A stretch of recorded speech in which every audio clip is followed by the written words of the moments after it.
the Trevor Jackson Podcast. I want to talk about the celebrities' reactions before I give my take. Because a lot of people had something to say about Bad Bunny's performance. And one of the conversations that was the most interesting to me was what Mace had to say. Bad Bunny, I think it would have been better if first shout out to the whole Latin community with so much going on with people in the border and what happened in Minnesota. This is some great point that we get to see Spanish people enjoying themselves in America. It is a free country. But when it comes to this particular selection, I think it was selected based upon the city they were going to be in and who they were appealing to. So, but I think it's kind of controversial because when you think of the NFL, though they want fans, I'm not sure, and this is just my take, I'm not sure if that's the fans that they were going for, but I believe the people that were in charge that picked the talent just made this pair. But it pales in comparison to all of the people that have gone before. To me, it looks like the NFL is getting worse each year in their performance. That's for me as a performer. Thinking of a performance, if I had a budget to do a Super Bowl, you could do a greater show. I just think of that, like you said, I had the privilege of seeing Purple Rain. I had the privilege of seeing Michael Jackson, and I'm just a person for excellence. So I think Chris Brown is way overdue. I don't know how everybody feel about Chris Brown personally, but Chris Brown is way overdue. So when I look at the Super Bowl, I think the person who should be performing is the person that nobody is better than. And I could think of several artists that could have done a better job. I ain't going to go too deep into my take because I got a long commentary to talk about this Bad Bunny situation because it's a situation to me. I actually agree with Mace when it comes to,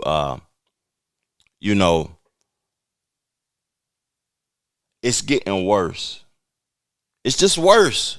That's all it is to it. It's continuously getting worse.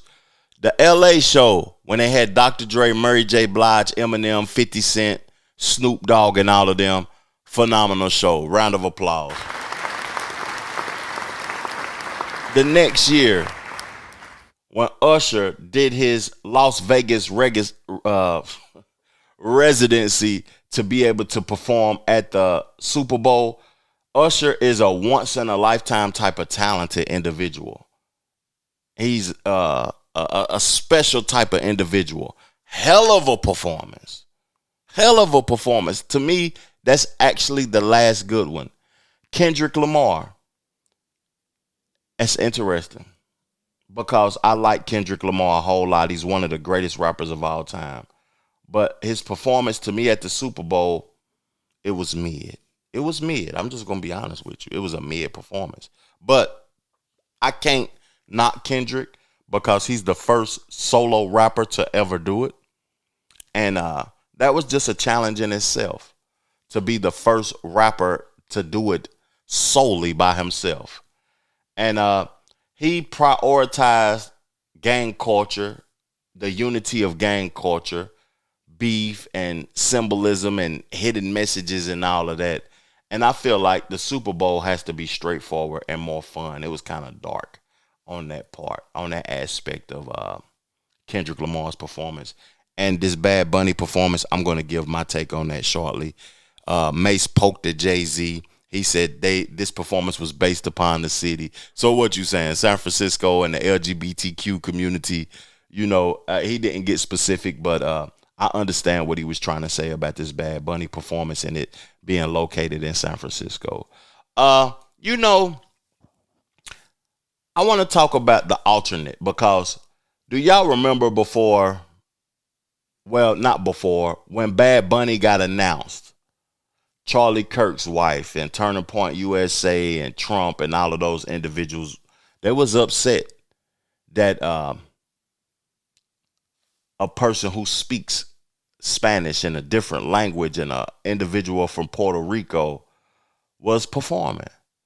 And Turning Point USA, the company that Charlie Kirk created, said that they was going to do an alternate halftime show. And during their alternate halftime show, they wanted America to tap in. Tap in. That's not American. He's not American, but Puerto Rico is in America. I ain't hating on Bad Bunny, but I do got a hell of a take about his performance. He's American. It's just, with ICE and the crisis that we see that Joe Biden and Kamala Harris started by letting in millions of individuals into this country illegally also. One thing I want to say about this is that America is in an uproar behind that because illegally is a problem. Because an American citizen can't go to no other country and overstay their welcome and not go to jail and not get persecuted or whatever for being in another country, like how they've been in this country, and get away with that. But Turning Point USA had their own halftime show. Let's get into who the headliner was. My name is King.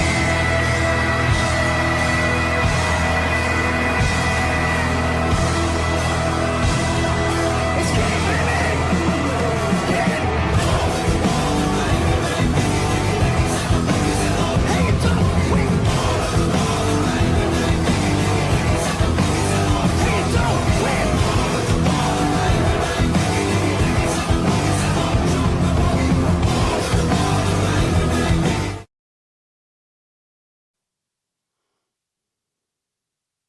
Y'all thought y'all was going to compete with the Super Bowl with Kid Rock. I know that Ludacris backed out of it because he didn't want to be attached to MAGA and Turning Point USA. Trump could have helped y'all out. He could have got some of the artists that he pardoned to participate in that, and y'all could have did bigger numbers. He could have got Lil Wayne because he pardoned Lil Wayne. He could have got NBA Youngboy. He pardoned Youngboy. He could have got Kodak Black. He pardoned Kodak Black. It could have been a different thing, but that was actually embarrassing. That was embarrassing. And I know what type of time y'all on. I love white people. I love all people. I love Puerto Ricans. I love everybody, but the truth got to be told.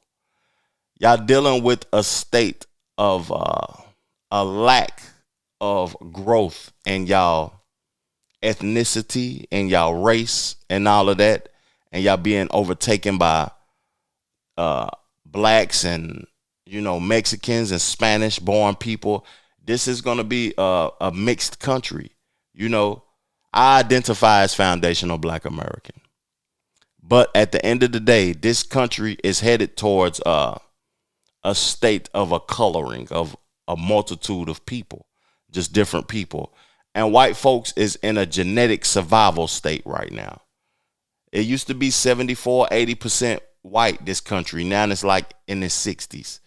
They in a state of survival, so they're rebelling against everything that is not Caucasian. And that halftime show was horrific. That's all I got to say about that. I'm going to keep it moving in the conversation with this next take. Let me get to something that may be deemed controversial. It's not to me personally. And that was the Super Bowl halftime show by Bad Bunny, which was primarily sang almost entirely in Spanish. We saw Lady Gaga performing, obviously in English. We saw them. Let me get to something that may be deemed controversial. It's not to me personally. And that was the Super Bowl halftime show by Bad Bunny, which was primarily sang almost entirely in Spanish. We saw Lady Gaga performing, obviously in English. We saw them. Let me get to something. I don't know why the clip did that, but it did that. Stephen A. Smith, what he was doing during that take that he was giving was playing both sides. But my I don't know, my clip messed up for some reason or whatever. But it was an interesting take. But one thing that I want to say about Stephen A. Smith is that I like him as a sports commentator. But when it comes to political situations and things that he's been talking about lately, he's been extremely neutral. And I took a class at NYU, so I could get my skills up and journalism.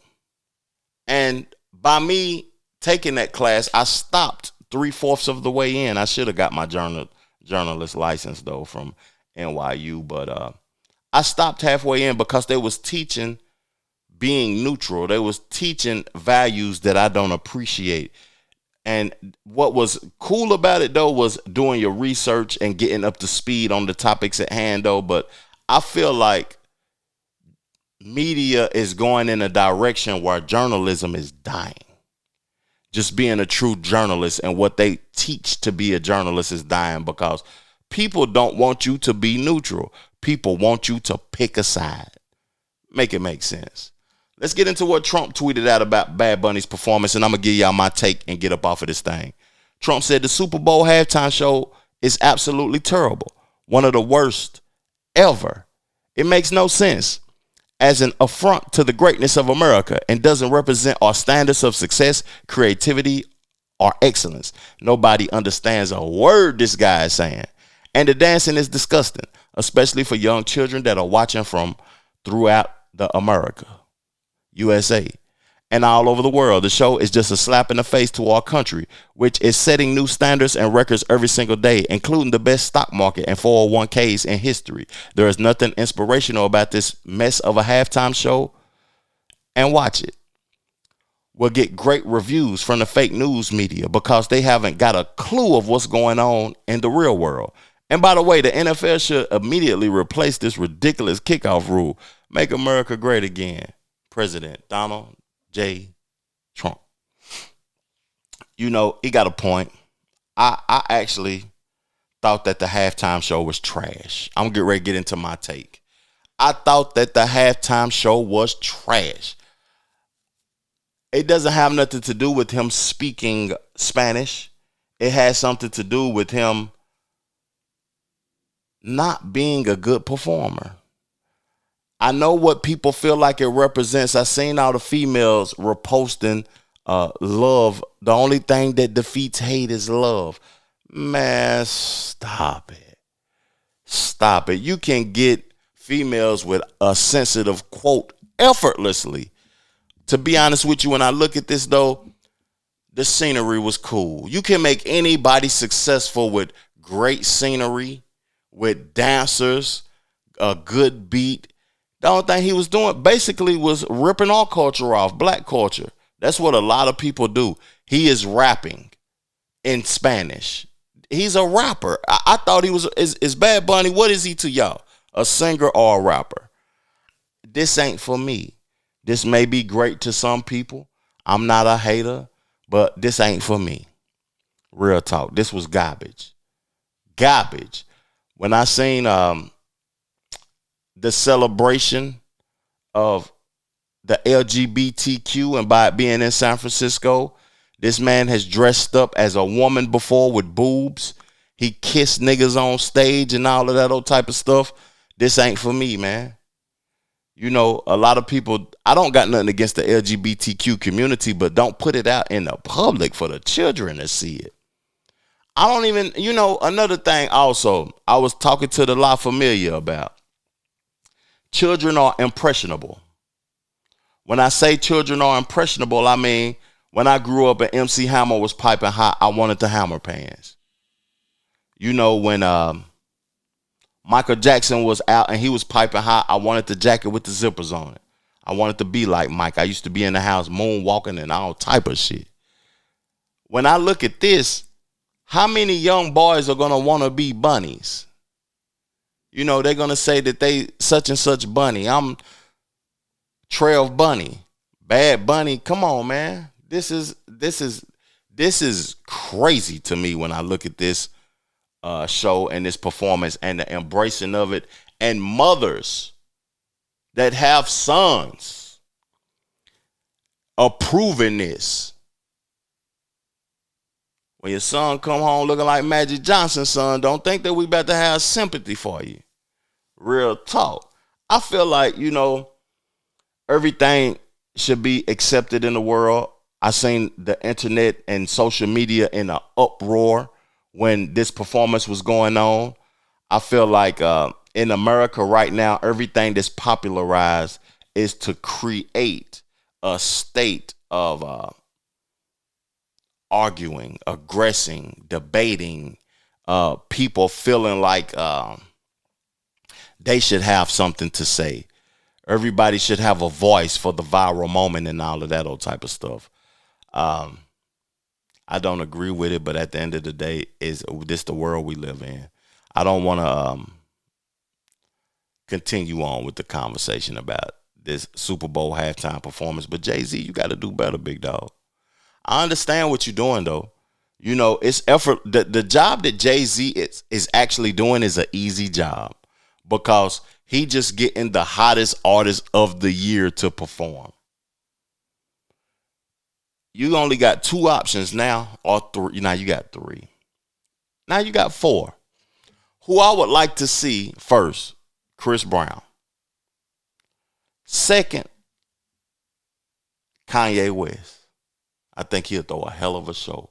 Something memorable that will last a lifetime. Third, Morgan Wallen. The biggest.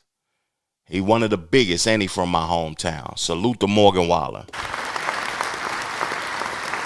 Taylor Swift ain't gonna do it, but I feel like Taylor Swift would be great for the Super Bowl. You know, this was an interesting Super Bowl. Salute to the Seahawks, the NFC West, for winning the Super Bowl. I knew they was gonna pull it off. Pause. But a great Super Bowl also. I seen a lot of people's take saying that the Super Bowl was boring. Ain't no viral moments, ain't no touchdowns, ain't no excitement to it. But the defensive coordinators and the decision makers came to play. They shut down. I was super interested in seeing how Stephon Diggs only got 1 catch. Jackson Smith only got 1 catch. The star players was being double teamed, and it's just that the play calling, the strategy, the strategic effort from the coordinators was epic to me. The Trevor Jackson Podcast.